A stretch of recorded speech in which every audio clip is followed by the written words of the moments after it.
Ahojte, volám sa Tomáš a vítam vás na kanále T-Rex Guns. V tejto kratučkej epizóde si ukážeme, ako sa v rýchlosti nastreľuje puška, pokiaľ nemáte nejaký nastreľovací laser alebo podobné veci. Ukážeme si, ako si nahodiť optiku, ako si dotiahnuť a ako si ju upnúť do základného upínača. To ale urobíme si v teple domova. Tuto budeme strieľať, sme na strelnici, takže za chvíľočku ideme na to. Poďme si ukázať, ako si namontovať optiku na zbraň. Aby som to urýchlil, tak už montážne krúžky mám namontované. Dobré je, aby ste mali optiku vo svojej rovine. Takže najprv si ju založte na zbraň, pozrite sa cez kríž, zľahka si dotiahnite tieto skrutky. Pri LPV očku je to jednoduché. Dáte si to na najmenšie zväčšenie a vtedy dosť často vidíte aj zbraň. A keď sa pozriete cez kríž, chcete, aby jeho spodná tyčka bola zhruba v rovine s predpažbím. Ak tak nie je, pootočíte si ho zľahka a dorovnáte si ho. Ak ale máte nejaké silnejšie zväčšenie, tak už bohužiaľ časti zbrane nevidíte, teda predpažbie, a musíte to urobiť podľa oka a doladiť to, keď dáte zbraň na rovinu. Je na to aj jeden taký nástroj, ale keď to nerobíte denne, tak sa vám to neoplatí kúpiť. Založíte ho medzi montáž a túto spodnú rovinu na puškohľade a vycentrujete si ho, natočíte si ho podľa potreby. Ale napríklad na tejto montáži to ani nie je možné. Čo je ale veľmi dôležité pre optiky, aby ste si ich nepoškodili, je to, aby ste príliš silno nestlačili tento tubus. Videl som už niekoľko poškodených optík týmto spôsobom, neodbornou manipuláciou. Dôležité je, aby každá z týchto skrutiek bola dobre natiahnutá. Preto je vhodné mať momentový kľúč. Odporúčam si to kúpiť. Tento ma stál na tému nejakých 14 €. Nahodíte si ho na 2 Nm a budete doťahovať každú jednu skrutku, až kým nebude preskakovať. Tento preskočil. Ideme ďalšiu skrutku. Dotiahneme. Hop, tak, ďalšiu skrutku. To, že vám jedna skrutka preskočí, neznamená, že sa potom ku nej nemáte vrátiť späť. Takže keď to zobereme, skontrolujete si všetky. A keď to máte utiahnuté správne, tak sa vám nič nepoškodí. Keby ste to ale utiahli príliš, môžete si spúčiť rúrku. Najľahšie, ako to zistíte, je to, že keď budete chcieť vzdialovať alebo približovať vaše priblíženie, tak vám to prestane fungovať. Takže toto je nesmierne dôležité pri tom, ako si nastaviť optiku. A skutočne vždycky prejdite všetky tieto skrutky. Tak, optika je už utiahnutá, hodíme ju na zbraň. Pri AR-10 a AR-15 a všetkých puškách takéhoto štýlu je dôležité, aby ste mali optiku vo vhodnej vzdialenosti od oka. Pre AR-ky je vhodné používať tieto predkopnuté montáže a veľmi jednoducho sa to dá odmerať približne podľa toho, že vám okulár končí približne tam, kde je naťahovacia páka. Keď to nahodíte na tento bod, nič zlého sa nemôže stať. S týmito skrutkami sa nemusíte až tak veľmi babrať, čo sa týka momentu.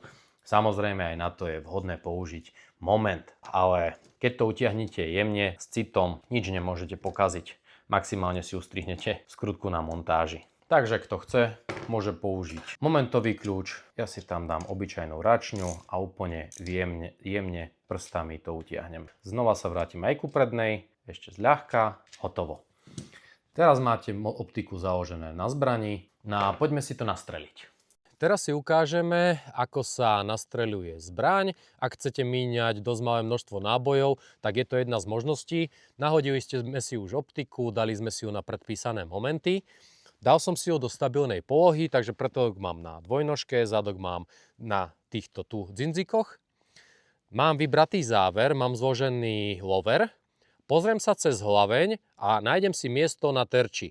Terč si dávam na začiatok na 25 metrov, je to úplne len na základnú orientáciu, aby som chytil, kde tá optika zhruba je. A keď už ten zásah mám, preložím to na 100 metrov. Takže vyzerá to asi takto nejako. Pozriem sa skrz hlaveň a nájdem si terč. Mám. Cez vývrt vo hlavni uvidíte pekne, keď si to vycentrujete, že kde sa dívate, tak si to nájdete zhruba, že kam to asi pôjde. Teraz si zdvihnem vežičky a pozriem si, že koľko mi to ujde smerovo a koľko výškovo. A ideme Takže potrebujeme ísť doľava. Chytíte si to, nech sa vám to nepohne. Tak. A teraz výšku. Tak. Odkontrolujem si to ešte tak, lebo ono sa to môže kus pohnúť. To som až príliš hore. A stranovo trocha naspäť.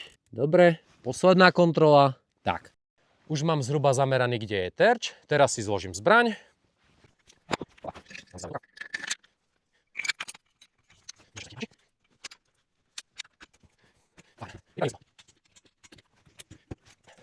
A vystrelíme si prvú ranu a pozrieme sa, že kde to ide. Fajn. Vybijem zbraň. Tak, zaistená. A poďme sa pozrieť k terču. Takže môj zámerný bod bol na 25 metrov sem. Tuto sa nachádza moje miesto, kde som zasiahol. Takže mám to 25 mm vľavo, zhruba 25 mm hore. Podľa toho si to idem naklikať a zatiaľ si odnesiem terč na 100 metrov a túto zbraň budem mať nastrelenú na 100 metrov s týmto strelivom. Výškovo sme boli teda nejakých 2,5 cm pod, ale je to na 25 metrov. To pre nás značí, že by sme mali ísť ešte o dosť nižšie, pretože musíme brať do úvahy stred osy objektívu, respektíve ďalekohľadu a stred osy hlavne. U nás je to nejakých 6 cm, takže keď chceme mať na stovku ten zásah zhruba približne správny, tak musíme ísť dole. Ja by som šiel dole nejaké 3-4 cm. Ak zoberieme 2 cm, máme milradové klikanie. To znamená na 100 metrov 1 milirad je 1 cm. Ale strieľali sme na 25 metrov, čo je bližšie. Tým pádom musíme dať 4 krát viacej klikov. Takže ak chceme 2 cm ísť smerom dole, tak musíme dať 8 klikov. Ak chceme ich 4 cm, tak musíme ísť dole 16 klikov. Takže dáme na začiatok nejakých 10 a uvidíme, že kam to pôjde. Takže ideme. 1, 2, 3, 4, 5, 6, 7, 8, 9, 10. Tak. A teraz mali sme zásah vpravo 2 cm, takže musíme ísť 8 klikov smerom doľava. Uvoľníme si to a ideme. 1, 2, 3, 4, 5, 6, 7, 8. Milradové klikanie je pre našich ľudí také kus lepšie, pretože je to jednoduchšie na prepočítavanie.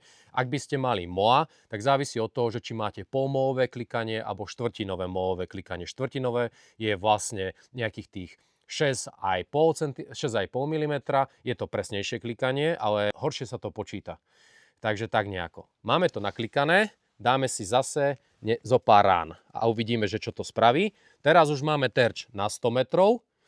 A zameriam si to vlastne na bodku, vystrelím 3 rany, preklikám. Vystrelím 3 rany, preklikám a uvidíme, že čo to spraví.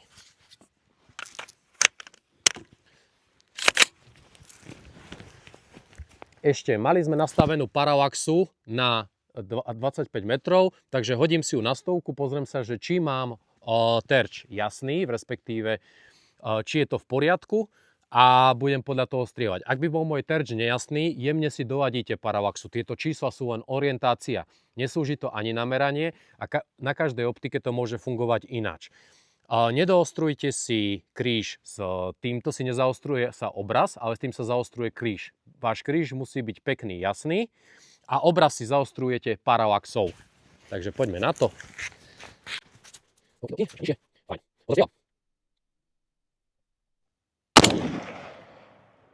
Fajn, prvá rana.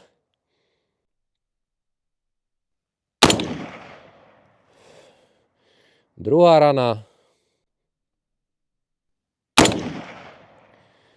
Tretia rana.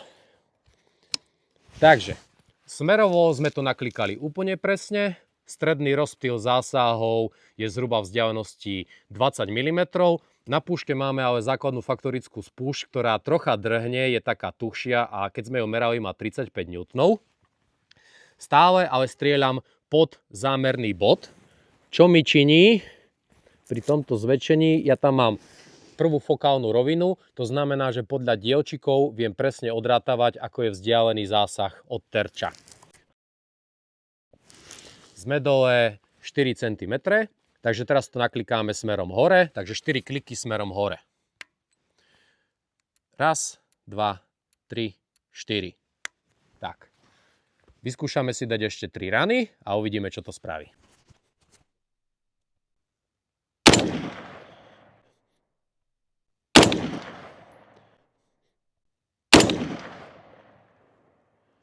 OK.